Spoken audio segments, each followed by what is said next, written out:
क्या है हमारा संसाधन है। संसाधन कहते किसे हैं, हमारा चैप्टर ही है पहला, क्लास 10th का ज्योग्राफी। और संसाधन मैंने हम उसे कहेंगे जो हमारी हर आवश्यकता को, हमारी हर ज़रूरत को जो पूरी करता है उसे हम संसाधन कहते हैं। चाहे वो किसी भी चीज़ हो, चाहे वो हमारा कॉपी हो, कलम हो, घर हो, है ना, और किसी भी रूप से जो भी हमारी आवश्यकताओं को पूरा करेंगे उसे हम क्या बोलते हैं, संसाधन। और संसाधन को यूज़ करने के लिए हमें क्या क्या होना बहुत ज़रूरी है, इसको देखना है। सबसे पहले हमारा क्या प्राप्त करने की हमें तकनीक होनी चाहिए। हम जो भी संसाधन को यूज़ करेंगे उसके लिए हमें सोर्सेस होनी चाहिए, पता होनी चाहिए कि हम जो भी चीज़ को यूज़ करने जा रहे हैं होता कैसे है, ये होना बहुत ज़रूरी है। उसके बाद क्या होना चाहिए, आर्थिक रूप से हमें संभव भी होना चाहिए कि ये शायद हमारे लिए है कि नहीं है। और तीसरा जो है संचालित रूप से मान्य भी होना चाहिए, ऐसा कुछ कि जो हमारे लिए मान्य हो, जो सही हो, हम ऐसा ही कुछ करेंगे। तो ये तीनों को मिलकर प्राप्त करने की तकनीक आर्थिक रूप से संभाव्य और संचालित रूप से मान्य, इन सबको मिलाकर के संसाधन होती है। और मानवीय हर एक आवश्यकता को पूरा करता है, क्योंकि संसाधन होता नहीं है, बनता है। और इसमें सबसे बड़ा संसाधन मानव होता है, ठीक है। मानव अगर नहीं होंगे तो संसाधन का कोई अर्थ नहीं बनता। अब देखिए वर्गीकरण, संसाधन को कई टाइप से डिवाइड किए गए हैं, बांटे गए हैं। सबसे पहला जो हमारा संसाधन है वो है उत्पत्ति के आधार पर। उत्पत्ति यानी कहे तो क्या, उत्पन्न करने के आधार पर जो हम बनाते हैं। इसके आधार पर दो है, जैव और अजैव। जैव और अजैव। जैव संसाधन ऐसे संसाधन को कहते हैं जिसमें जान हो, जिसमें जान हो। जैसे क्या हम कह सकते हैं कि मनुष्य, वनस्पति, पशुधन, इसे क्या कहेंगे, जैव संसाधन कहेंगे। और दूसरा जो है अजैव संसाधन, ये होता है कुछ चट्टान, पहाड़, मैदान, पठार, नदी, ये हमारा क्या है, अजैव संसाधन है। मतलब जीव जंतु के सड़ गल कर बनने वाले जो भी हमारे उपयोगी सामान हो, जो भी हमारे उपयोग में आने वाली चीजें हो, और जो जीव जंतु के सड़ने गलने से बनता है उसे हम क्या बोलते हैं, जैव संसाधन बोलते हैं। और जो कुछ ऐसे है जैसे कि मान के चलो हमारे हम लोग चट्टान, पहाड़, मैदान, पठार, यानी कि मानवीय तकनीक के द्वारा प्रकृति में उपलब्ध है ना, जो हमारे संसाधन है उसको अपनी तकनीक के द्वारा उपयोग करना हमारा अजैव होता है, ठीक है। और इसमें जैव संसाधन नहीं होती है। और जो हमारा दूसरा है ये है हमारा उपयोग के आधार पर। क्या है, उपयोग के आधार पर। उपयोग यानी हम कह सकते हैं क्या, जो भी कुछ हम इस्तेमाल करते हैं, यूज करते हैं, इनके आधार पर। इनके आधार पर दो होता है, एक है आपको नवीकरणीय, दूसरा क्या है, अनवीकरणीय। नवीकरणीय संसाधन ऐसी संसाधन जिसे हम बार बार यूज कर सकते हैं, समाप्त होने पर, यूज करने पर समाप्त, फिर दोबारा हम इसे क्या कर सकते हैं, इस्तेमाल कर सकते हैं।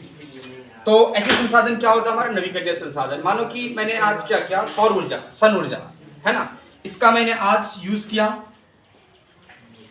है ना, फिर ये समाप्त हो गया, फिर वापस कल हम इसे कर सकते हैं, वापस फिर कल हम इसे कर सकते हैं। तो ऐसा हमारा क्या होता है, नवीकरणीय संसाधन होता है। और जो हमारा दूसरा है अनवीकरणीय, ये संसाधन सीमित होता है, मतलब ये एक सीमित है और इसके हम लोग भंडारण को एक बार यदि यूज कर लेंगे, इसे बनने में लगभग आपको लाखों हजारों वर्ष लग जाते हैं, तो फिर ये बनके तैयार होता है। तो कह सकते हैं कि ये दोबारा फिर नहीं बन सकता है, इसलिए हमें इनको बहुत ही भंडार करके रखना चाहिए और मतलब इसका संरक्षण भी करना चाहिए। तीसरा स्वामित्व के आधार पर। स्वामित्व यानी कह सकते हैं मालिकाना, यानी मालिक है ना, जैसे कि मार्कर का मालिक कौन, मैं, ठीक है। अगर मेरी मर्जी होगी तो देंगे, नहीं होगी तो कोई दिक्कत नहीं है, ठीक है ना। तो इसमें देखो क्या होता है, जो हमारा सबसे पहला व्यक्तिगत, मैंने कहा ना व्यक्तिगत, और दूसरा होता है सामुदायिक। व्यक्तिगत क्या, जैसे कि ये मार्कर मेरा है तो सिर्फ हम ही इस्तेमाल करेंगे, मेरी मर्जी होगी तो हम देंगे आपको, अगर नहीं होगी तो नहीं देंगे। अब रही सामुदायिक। सामुदायिक क्या, एक पार्क ले लेते हैं, अब जरूरी नहीं कि पार्क जो है मतलब सिर्फ मेरा ही है, मतलब वो सबका है। क्या है, सबका है। स्कूल वो क्या है, सबके हैं। हॉस्पिटल सबके हैं। मतलब ऐसा जगह जहां पूरी समूह का अधिकार हो, जहां किसी सारे समूह का अधिकार हो, मतलब एक से अधिक व्यक्तियों का अधिकार हो, उसे सामुदायिक संसाधन कहते हैं। और व्यक्तिगत तो समझ रहे हैं, व्यक्तिगत माने खुद का होता है। क्या होता है? खुद का होता है। अब इसकी एग्जांपल्स के लिए हम समझ सकते हैं ना, जो हमारा व्यक्तिगत संसाधन होता है, हम कह सकते हैं हमारे पैर, चरण, है ना, हमारी मोटर बाइक, हमारे घर, नहीं है कि नहीं है। तो अब देखिए जो दूसरा हमारा है, जो दूसरा हमारा क्या है? सामुदायिक। सामुदायिक हम कह सकते हैं ना, मैंने जस्ट बताया कि ऐसा संसाधन जो किसी खास व्यक्ति की निगरानी में हो, उनका वो सुरक्षा कर रहा हो, है ना, किसी खास व्यक्ति के अंदर हो, वो उनका देखभाल कर रहा हो, लेकिन अधिकार सबके हो। अधिकार सबके हो मतलब हम कह सकते हैं ना, मतलब हमारे सरकार का ऐसा कुछ भी, जैसे पार्क हो गया, हॉस्पिटल, अन्य किसी भी चीज, और वो किसी के अंदर निहित होता है और बाकी हम लोग यूज कर सकते हैं, कोई दिक्कत नहीं है, लेकिन डिसिप्लिन है। डिसिप्लिन क्या? अब हमें ये देखना होता है ना कि भाई हम जो कुछ करने जा रहे हैं ना, क्या ये मान्य है या नहीं है, इनके आधार पर, ठीक है। और उसके बाद जो लास्ट हमारा होता है ना, विकास के आधार पर, विकास क्या? डेवलपमेंट नहीं, मतलब प्रगति के आधार पर। अब बताइए कि अगर मान के चलो विकास नहीं होगा, डेवलपमेंट नहीं होगा, तो इन सब का कोई मायने नहीं रह जाएगा। जब भी आपको एक के संभावी होता है, संभावी माने क्या आपको समझना है ना, ऐसा संसाधन जो अभी हम इस्तेमाल नहीं कर रहे हैं, अभी हम उनको इस्तेमाल नहीं कर रहे हैं, लेकिन भविष्य में कभी हम इसका उपयोग कर सकते हैं, ऐसे संसाधन को संभावित संसाधन कहते हैं।